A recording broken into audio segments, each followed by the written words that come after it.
Salut, mă numesc Claudiu și în acest video vreau să vă învăț cum se face Fero Shuffle, adică să împreunați astfel cărțile carte cu carte. Este o mișcare foarte utilă și este folosită în foarte multe floreșuri. Nu este un floreș greu și haideți să începem tutorialul. Vom începe prin a ține așa pachetul în mâna stângă. Apoi va trebui să împărțim pachetul în două. Aproximativ, la început va fi mai greu să îi împărțiți exact în două, dar după ce practicați mișcarea asta mai mult, veți putea împărți pachetul perfect în jumătate. Apoi, mie îmi place să mă folosesc de celălalt pachet pentru a îndrepta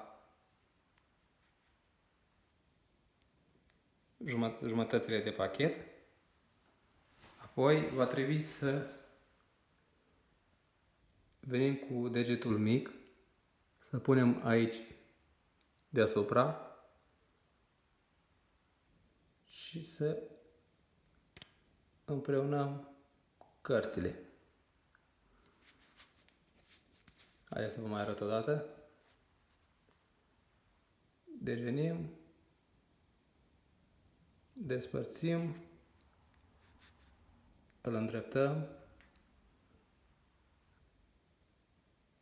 Aici trebuie să avem grijă să fie pachetul perfect paralel, adică să nu-l avem într-o parte sau așa, perfect paralel. Și odată ce am început, pur și simplu apăsăm jumătățile una în alta. Și astfel facem Fero Shuffle.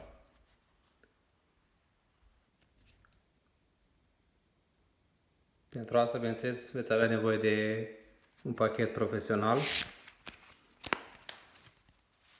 de la Bicycle sau de la Taliho sau alte branduri. Și cam acesta a fost tutorialul. Nu uitați să vă abonați. Ne vedem data viitoare.